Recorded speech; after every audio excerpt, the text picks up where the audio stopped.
Meus queridos, boa noite, na preciosa graça e paz do Senhor Jesus.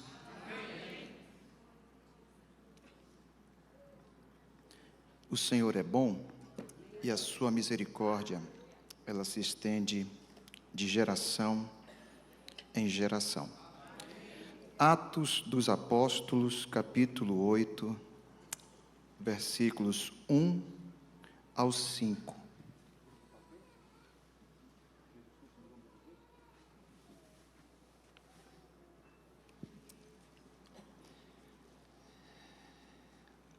Bendito seja o nome do Senhor Jesus. Aproveito e agradeço a consideração e o convite do pastor Marcelo. Atos 8, 1 a 5. A minha versão é a revista e corrigida, uma versão um pouco mais clássica, né? E também Saulo consentiu na morte dele, isto é, na morte de Estevão. E fez-se naquele dia uma grande perseguição contra a igreja que estava em Jerusalém. E todos foram dispersos pelas terras da Judeia e da Samaria, exceto os apóstolos. E uns varões piedosos foram enterrar Estevão e fizeram sobre ele grande pranto. E Saulo assolava a igreja, entrando pelas casas e arrastando homens e mulheres, os encerrava na prisão.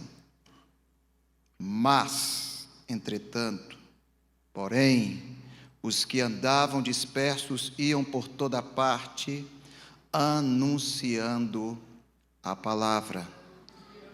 E, descendo Filipe, a cidade de Samaria, lhes pregava a Cristo. Meus amados irmãos, eu tenho uma palavra de Deus para os nossos corações.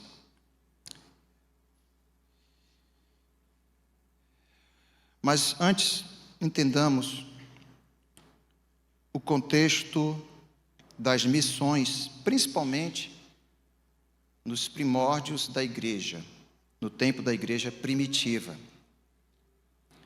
Atos dos Apóstolos nos deixa muito claro que a igreja, ela nasceu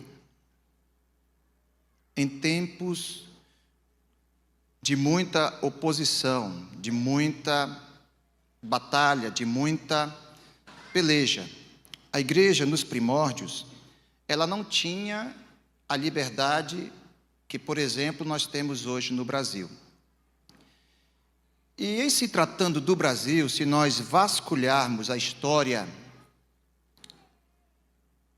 em especial do protestantismo no Brasil, nós vamos nos deparar com muita coisa lamentável que os nossos irmãos do passado enfrentaram. Por exemplo, bens expoliados. A história deixa claro isso, que no Brasil aconteceu, pastor Marcelo, que os crentes do início, há muitas décadas atrás, eles, quando se convertiam, eles sofriam retaliações do Estado. Perdiam status social, perdiam propriedades, perdiam bens e eram coagidos,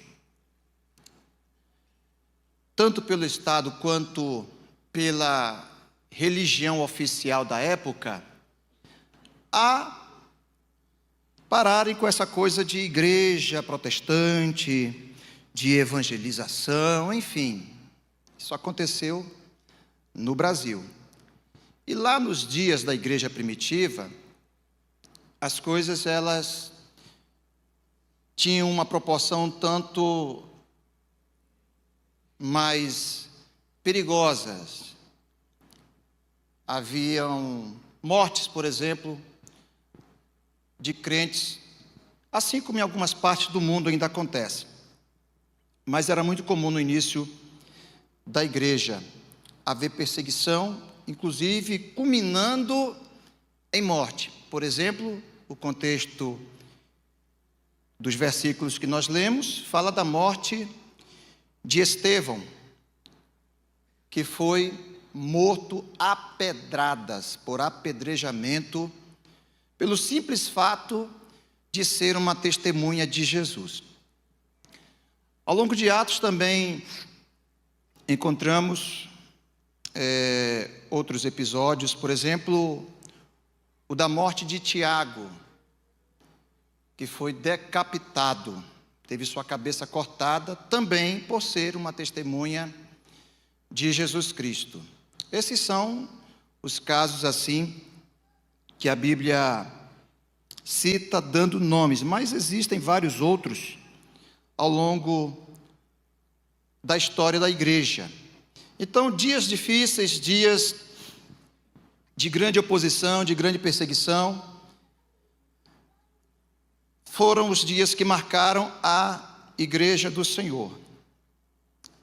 E no texto que nós lemos, um personagem muito conhecido nosso, Saulo, ou Paulo,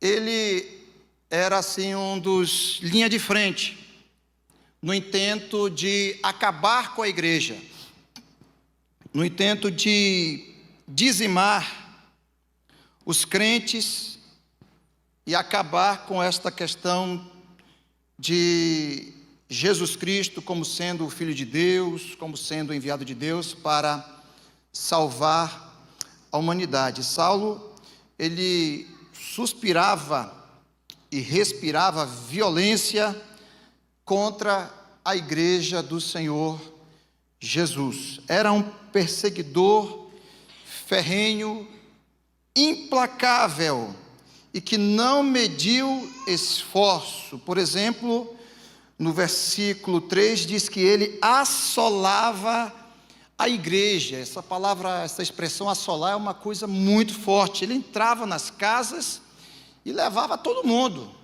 criança, homens, mulheres, independente de quem estivesse ali dentro daquela casa, e todos tinham que responder pelo crime de ser um discípulo de Jesus.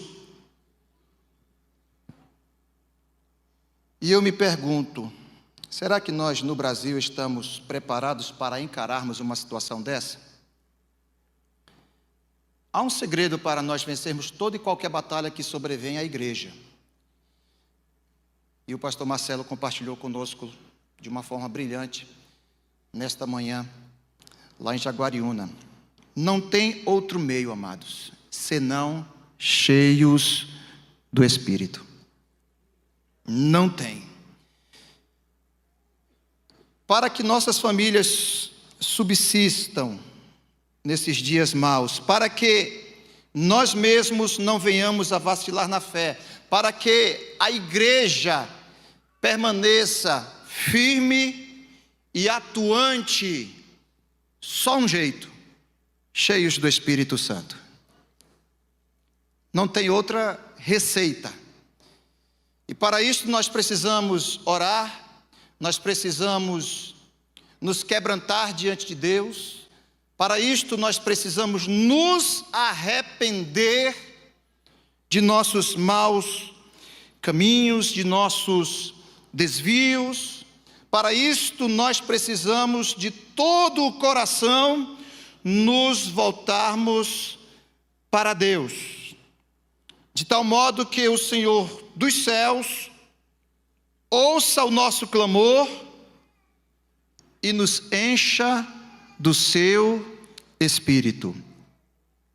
Estevão só encarou a morte de peito aberto, porque diz a palavra do Senhor que enquanto Paulo estava ali, juntamente com outros algozes, perseguindo a igreja, Estevão estava cheio, não de revanchismo, não de uma disposição vingativa, mas sim cheio de um olhar de misericórdia, de compaixão, por conta de ele estar cheio do Espírito Santo.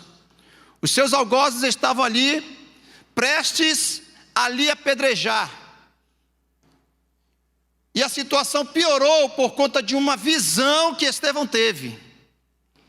Enquanto seus algozes estavam ali, enraivecidos por conta da ministração, da pregação dele, uma pregação cristocêntrica, e eles se levantam contra Estevão, mas de repente Estevão conta uma visão: eis que vejo o céu aberto,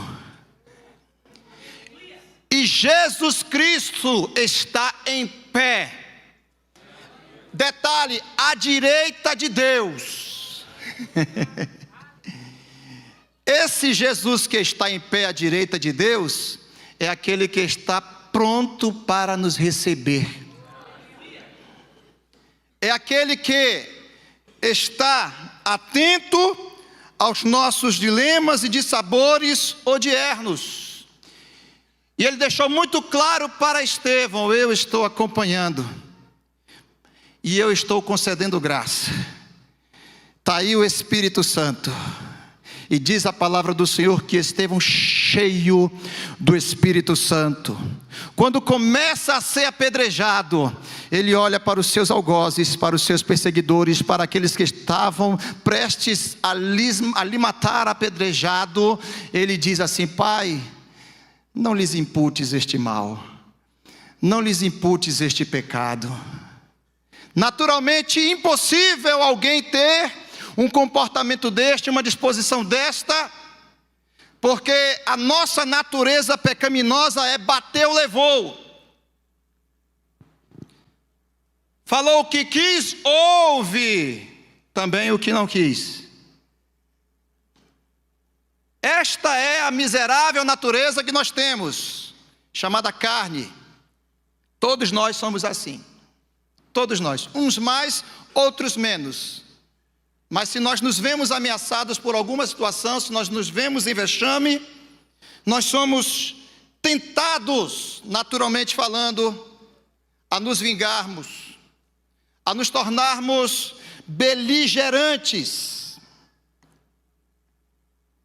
Perdemos a compostura, perdemos a paciência, mas cheios do Espírito Santo a história é outra. Porque um dos aspectos do fruto do Espírito é longanimidade. Um outro é paz. Um outro é benignidade. E somente cheios do Espírito Santo é que nós podemos encarar esse mundo aí que está às avessas com a igreja, que está aí, de certa forma, com uma certa antipatia, animosidade. Somente cheios do Espírito Santo que nós vamos responder à animosidade do mundo com amor, com bondade, com misericórdia, com compaixão. O texto ele é vasto, ele é rico. Apesar de toda a perseguição suscitada contra a igreja, de todo o levante, inclusive culminando em morte, por conta disso, houvera a dispersão dos crentes. Eles tiveram que se espalhar em todo o Império Romano. Houve uma pressão para eles se espalharem. A princípio, eles estavam congregando em Jerusalém. Mas com a perseguição, eles buscaram outras cidades, outras localidades, para que eles pudessem, de certa forma, desfrutar um pouco de paz. Mas com isso, por onde eles iam, a palavra do Senhor era anunciada. Por onde eles iam, a palavra do Senhor era pregada. A perseguição, cujo objetivo era acabar com a fé no Senhor Jesus Cristo, gerou crescimento. Gerou oportunidade de crescimento. E sabe quem levou o crescimento da igreja? Não foram os apóstolos. Porque os apóstolos ficaram em Jerusalém. Houve a dispersão dos crentes, exceto os apóstolos. O texto que nós lemos deixa claro isso. Eles ficaram em Jerusalém. Mas os crentes levaram, os discípulos levaram o evangelho por todo o Império Romano. Eu quero entender, eu quero crer que você está entendendo isso. Dá para a gente cobrar menos o pastor da igreja? Dá para a gente cobrar menos ou não cobrar? Porque eles já estão fazendo a parte deles. A questão é você, a questão é eu, a questão é o irmãozinho aí, a irmãzinha, está fazendo a sua parte dentro do reino de Deus? É isso que está em jogo nos nossos dias. E nós, às vezes, por picuinhas, ficamos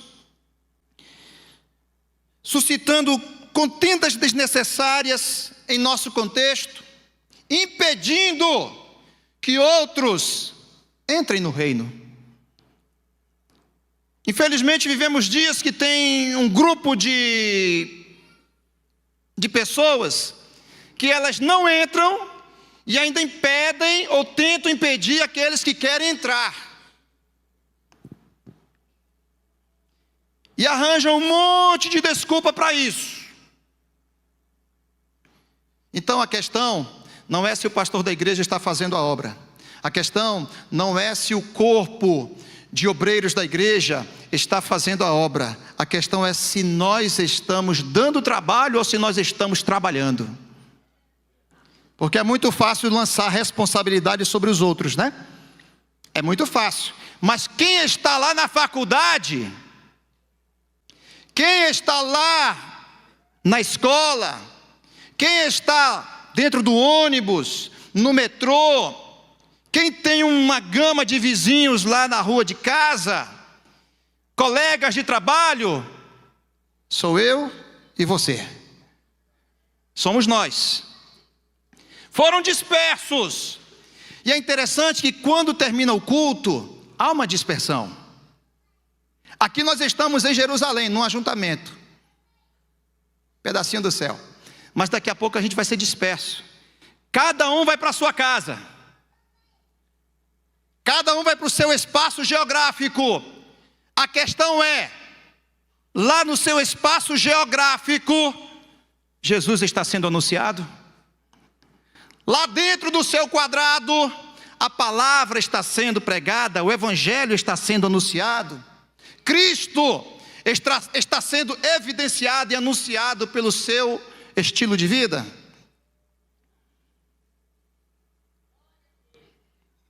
Glória a Deus.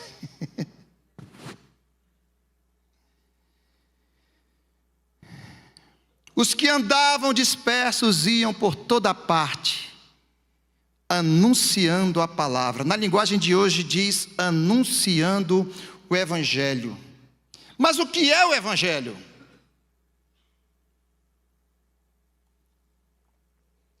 O evangelho não é um composto de dogmas, de doutrinas, de costumes, não. Tudo isso faz parte. Cada denominação tem a sua estrutura doutrinária. E às vezes divergem uma das outras. Então isso não é o evangelho, porque o evangelho é uma coisa só. E o evangelho é o que une as demais denominações. É o evangelho. Temos posicionamentos diversos sobre variados assuntos. Mas quando se trata do evangelho, então o evangelho não é algo. É o que eu quero deixar aqui para nós nesta noite. O evangelho é alguém. Prova disso? Está no versículo 5. Descendo Filipe, a cidade de Samaria, lhes pregava a Cristo. Ele é o evangelho. Ele é a melhor coisa que já nos aconteceu. Ele é a boa nova profetizada há séculos e séculos atrás. Uma apenas, porque um filho se nos deu e um menino nos nasceu. 700 anos aproximadamente antes de Jesus vir. O principado está sobre os seus ombros, e o seu nome será Maravilhoso Conselheiro, Deus Forte, Pai da Eternidade, Príncipe da Paz.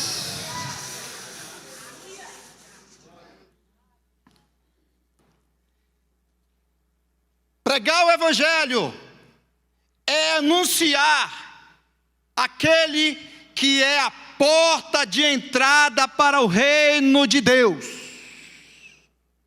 Jesus. Ele mesmo disse: eu sou a porta, eu sou a porta. Quem entrar por mim, salvar-se-á.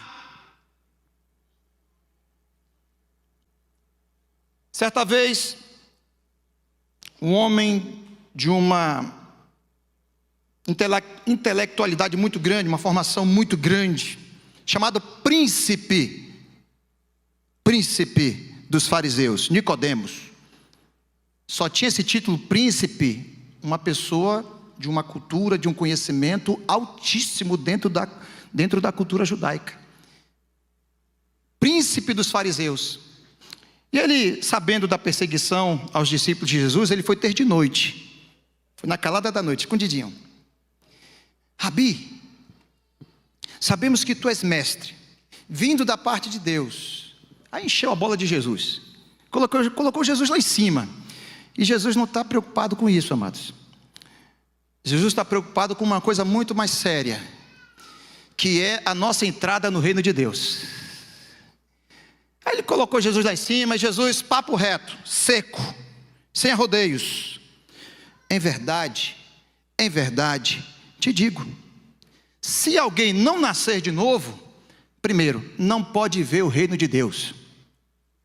Segundo, não pode entrar no reino de Deus. Aí Jesus dá a receita: o que nasce da carne é carne, mas o que nasce do Espírito é Espírito. E a porta de entrada no reino de Deus estava ali, diante de Nicodemos. Era só ele crer, era só ele receber. Ah, mas eu sou religioso, eu tenho uma formação teológica, acadêmica, muito grande, muito profunda, sou formado nisso ou naquilo. A resposta continua sendo: se alguém não nascer de novo, não pode ver, nem tampouco entrar no reino de Deus. Através de Jesus, nós vemos e entramos no reino de Deus. Anunciar o Evangelho, pregar a palavra, ou anunciar as boas novas de salvação, é pregar aquele que é o único e suficiente Salvador. Isso é o Evangelho. Não há salvação fora de Jesus. Não há outro meio pelo qual nós possamos nos achegarmos a Deus e recebermos a salvação. Não há. E Ele está pronto a salvar. Isso que é interessante. Ele não está com a sua mão encolhida para que não possa salvar. Não, Ele está com a sua mão estendida. O problema está em nós, que às vezes resistimos e não queremos nos arrepender. São as nossas transgressões que fazem separação entre nós e o nosso Deus. Mas quando há arrependimento, quando há um coração realmente quebrantado, que se humilha diante de Deus, Ele está sempre pronto a salvar.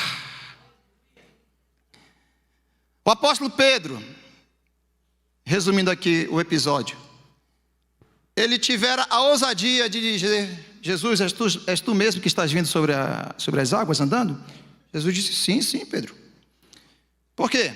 Senhor, se és tu, deixa que eu vá até o Senhor também. Eu posso andar sobre as águas? Aí Jesus disse: vem, Pedro. Se esse é o problema, vem. E Pedro começa a caminhar sobre as águas. Mas eu quero chamar a atenção para isso aqui agora. De repente, dado os ventos, as ondas, ele se distrai. Ele perde o foco. Ele tira o olhar de Jesus. E fraqueja na fé. E começa a afundar. E o detalhe que muito me toca no texto é que ele clama por socorro. Quando ele estava afundando, ia morrer afogado. Mesmo sabendo nadar, ele não tinha força contra aquela tempestade. Ele pede socorro a Jesus. Senhor, socorre-me. Interessante que a Bíblia diz, imediatamente Jesus estendeu a mão. Imediatamente, pá! Pegou ele pela mão, levantou ele e tirou a mão daí com Pedro. Pedro, por que duvidaste? Jesus é o que nos salva. Fazer missões, amados, levar o Evangelho, é anunciar o libertador, o qual veio para destruir as obras do diabo. Isso aqui é missões, coisa simples assim.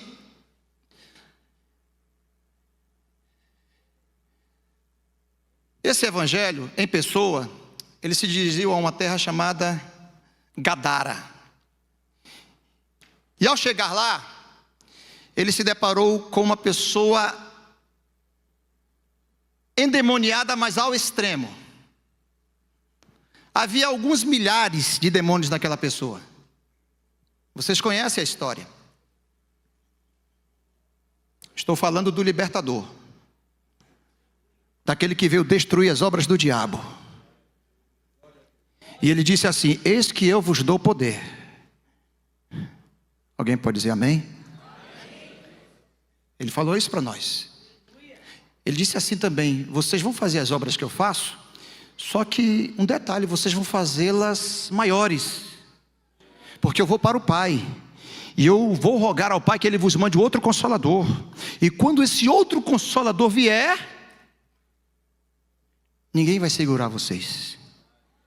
Vocês vão ser testemunhas minhas em toda a Judeia, Samaria, Jerusalém, Judeia, Samaria e até os confins da terra. O que implica libertação e destruição das obras do diabo. Jesus chegou naquela cidade. Imediatamente houve um reconhecimento no reino espiritual de que o Cristo, o Filho de Deus, estava ali.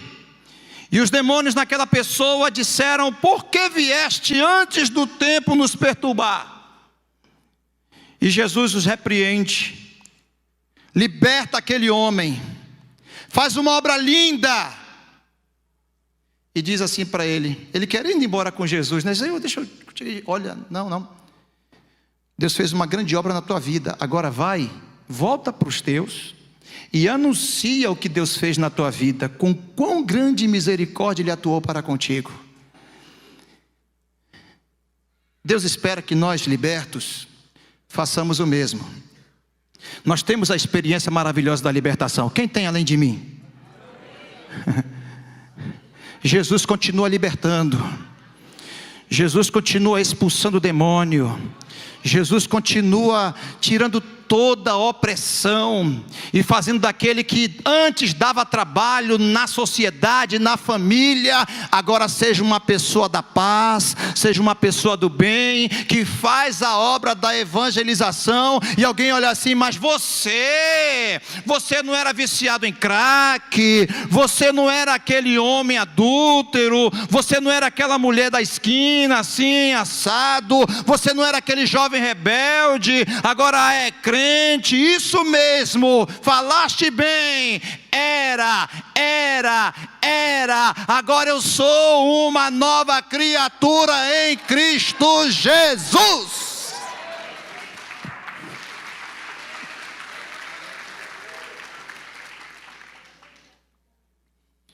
Fazer missões é anunciar e levar as pessoas aquele que descedenta e mata a fome da alma. Só Jesus. Só Jesus. Só Jesus. Ele disse: eu sou o pão da vida. Não há vida verdadeiramente falando sem Jesus. Não tem. O resto é conversa fiada. Porque que vida é essa que quando passa o efeito do remédio antidepressivo, a coisa volta do mesmo jeito? Que vida é essa que quando passa o efeito do álcool, da droga, da maconha, da cocaína, volta a mesma coisa? Aquele estado de melancolia. Que vida é essa que quando chega em casa, o que aconteceu muito comigo, da outra vez eu dou meu testemunho, chegava em casa das baladas, das noitadas, isso entre os meus 15 e 17 anos, hoje eu estou com 43, então já faz um tempinho que eu estou na fé, me converti com 17 anos, mas entre 15 e 17 anos, vivendo ali nas noitadas, chegava em casa, era uma aflição, um aperto dentro do peito que nada dava jeito. E vivia na expectativa, quando vai ser a próxima festa, quando vai ser a próxima vez que eu vou sair para curtir e tal, aquela coisa toda, até que um dia Jesus fez morada dentro de mim. Acabou. Acabou. Acabou. Ele é o único que dessedenta e mata a fome da alma. Somente Ele.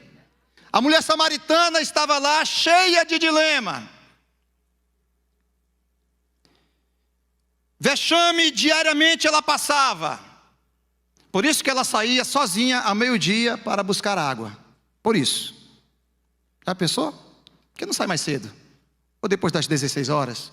Não, porque o pessoal da boca afiada está lá. As línguas ferinas estão lá. Então eu vou sozinha, na hora de meio-dia, sol escaldante, ninguém vai me encher a paciência, mas de repente, ela topa com um forasteiro sentado. Lá está Jesus, sentado. Sozinho. E como ele sabia que os discípulos ainda eram muito cabeça dura, ele mandou eles passear. Vamos comprar pão? Vamos comprar pão? Tá bom, Senhor. Então, fulano não, vai todo mundo. Vai todo mundo. Lá vem a mulher. Olha Jesus, aquela mulher cheia de dilema, com sede na alma. E a pessoa com sede, com fome, ela é irritada, ela é impaciente. Vários problemas, a falta de água, ela acarreta no organismo da gente, né? Imagina falta de água na alma, falta de alimento sadio na alma. Que problemas podem acontecer? Como é que aquela mulher vinha, né? Estresse já ao extremo. E ainda topa com um judeu, ela sendo samaritana, eles não se bicavam, não havia bom relacionamento entre eles. Às vezes nós podemos nos deparar com alguém assim. Alguém que vem e não vai com a nossa cara. Pô, mas não falei nada. Poxa, mas o que eu fiz para essa pessoa? Eu estou aqui caladinho. É ela, não é você. Fique na sua. Respire fundo, que é difícil, né? Quando a gente ouve uma malcriação, de repente, uma coisa que nós não gostaríamos e de repente, tipo, não fiz por onde eu vi isso. Não fiz por onde eu vi isso. Mas ela chega com Jesus, e Jesus, o problema começou aqui. Se ele tivesse ficado caladinho, não tinha dado nada. Mas para que ele foi pedir água dela? Me dá água, eu estou com sede. E ela, mal educadamente, responde: tu não sabes que judeu não fala com o samaritano? O que tu está fazendo aqui? Aí Jesus começa a quebrar ela. Mulher, se tu soubesses quem está te pedindo água... Que negócio é esse? Conversa é essa? Tu lhe pedirias água e ele te daria água viva. A conversa começou a mudar porque ele não respondeu ela no mesmo tom. Isso aqui é um ensino para nós. há um caminho para conquistarmos os opositores da obra. Há um caminho para conquistarmos e fazermos amizade e conquistarmos aqueles que hoje são oposição à nossa fé. Isso não é truculência, não é briga política, sociológica, ideológica, não. É simplesmente anunciar Cristo, o puro e simples, sem mistura, Evangelho. E como ela começou a dar atenção a Jesus? Porque Deus é poderoso para nos dar uma estratégia. Deixa eu contar uma rapidinho aqui. O senhor falou 50 minutos, né? É isso? Então eu devo ter até 19h40, é isso? 50?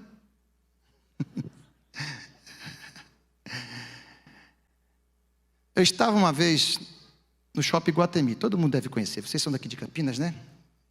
Não sei se eu recebi uma informação errada, mas dizem que ele é o primeiro shopping de Campinas. Beleza. Eu estava lá, amados, e eu entrei numa loja, por curiosidade, muito curioso que eu sou, em busca de promoções. E eu vi lá uma promoção e tal, entrei lá. Irmãos, eu confesso, eu não sei como eu entrei no assunto, ou o rapaz que estava lá me atendendo, eu não sabia que ele era o gerente da loja. Hoje ele é supervisor e tem uma loja em Piracicaba que é dele, ele comprou, dessa mesma rede. O camarada cresceu muito. E é uma pessoa muito, muito próxima hoje. Muito íntima, ainda não se converteu, mas ele me ouve hoje como nunca. Como nunca. Mas teve um probleminha lá, eu não sei como, houve um impasse, por conta de certas ideologias. E o que eu falei para esse rapaz? Só porque eu acredito que ele me identificou como crente, eu não sei, no contexto. Aí ele já disse assim, eu não gosto desses crentes. Não gosto. Ficou chateado, eu digo, como é que pode? Ele está atendendo um cliente e já ficou assim. Eu não gosto de crente, porque crente é assim, crente é assado, e tá, e falou, e falou, e falou, e falou, e falou, e falou.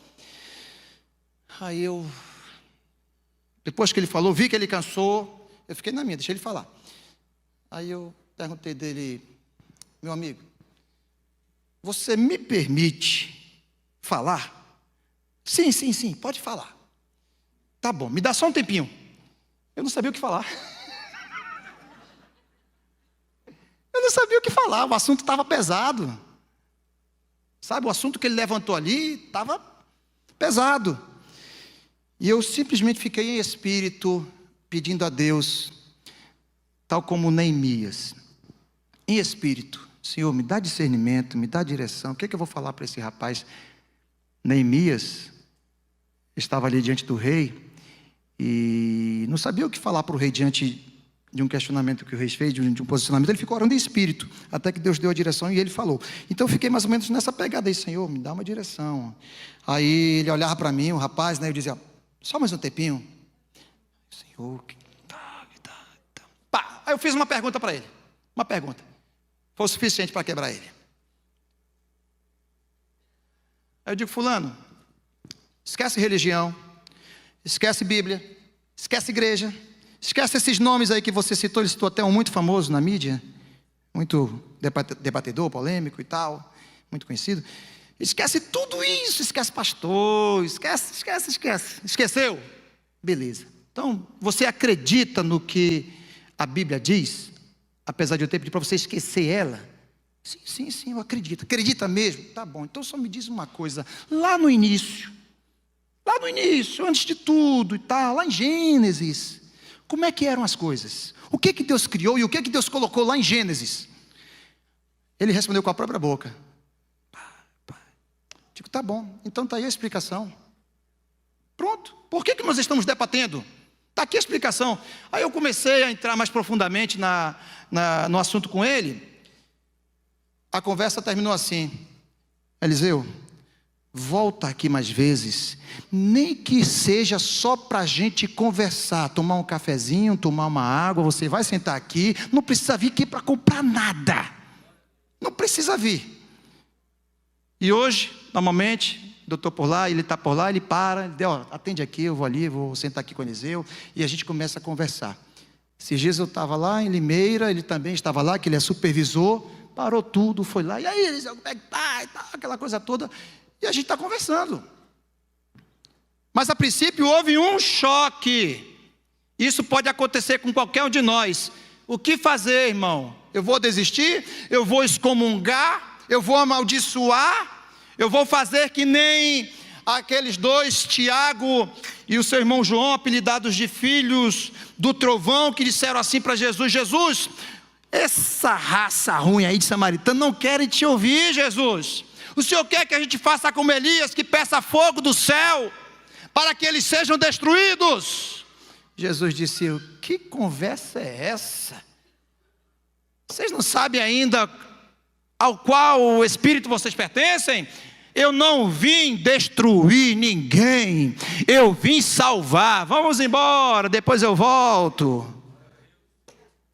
Mais tarde ele volta e encontra a samaritana. A samaritana fez a princípio objeção, mas Jesus mandou ela chamar o marido. Eu estou falando que tem um meio para a gente cativar e conquistar. Ela disse: Senhor, eu não tenho marido. Aí Jesus: é agora, falaste certo, já tiveste 5, e o que tu tens agora não é teu marido. Acabou com a mulher. Profeta, Cristo, Messias.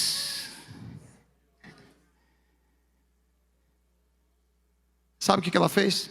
Voltou lá para a comunidade. Senhor, aguarda só um momento aqui. Eu preciso falar o que está acontecendo. Esqueceu que Jesus era judeu. Porque agora não era mais uma questão de cultura, de povo, não. Agora ela estava diante do Cristo, desse que nós temos que anunciar, que descedenta e mata a fome da alma. Na hora que as pessoas em nossa volta entenderem isso, irmão, acabou, as portas se abrem. Senhor, o senhor, por favor, mudou a conversa, agora já estava educadinho e tal. O senhor só aguarda aqui rapidinho. E até então nem deu algo para Jesus, deixou ir lá com sede. O senhor aguarda aqui, eu vou aqui rapidinho e já volto. Tá bom, Jesus? Voltou lá: gente! E não davam muita moral para a mulher naqueles dias, tá? Gente, o que foi, mulher? Irmão, meio-dia, hora de almoço. Quem quer sair no sol causticante daquele lá para... Gente, eu achei o Cristo. O Cristo está aqui. Aonde? Aqui em Samaria. Não é possível. Aonde? Ali no poço de Jacó, está pertinho. Ele está aqui. Ele contou toda a minha vida, sem eu ter dito nada para ele. Ele sabe do que se passa comigo. É esse Jesus maravilhoso que a gente tem que anunciar, que sabe o que se passa com as pessoas e tem solução para cada um de nós. Aí ela deu o testemunho pessoal dela, e lá vem ela com toda a comunidade, e Jesus lá sentado. Aí os outros 12 chegam, né? Já tinham vindo por essa parte, viram lá Jesus conversando com aquela mulher lá e tal. O mestre conversando com uma mulher, que é isso, tal. Fazendo até gracejo com Jesus, né? E Jesus lá na dele. Aí lá vem a mulher com toda aquela comunidade aos pés de Jesus. Aí eles disseram assim, depois que Jesus começou a falar com eles, eles disseram assim: olha, mulher, agora não é mais pelo teu testemunho, agora nós estamos vendo a salvação de Israel. Aleluia, nós estamos diante dele. E cada um daqueles ali se tornou um evangelista. Toda uma comunidade de samaritanos se tornou evangelista. Veja que revolução, que começou com uma contenda, com uma certa desavença.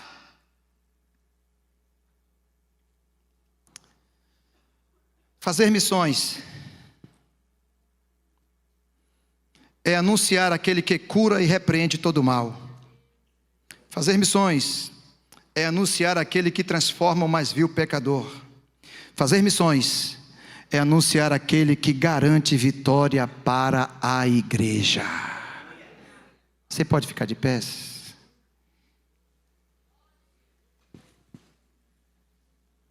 Jesus transforma o mais vil pecador.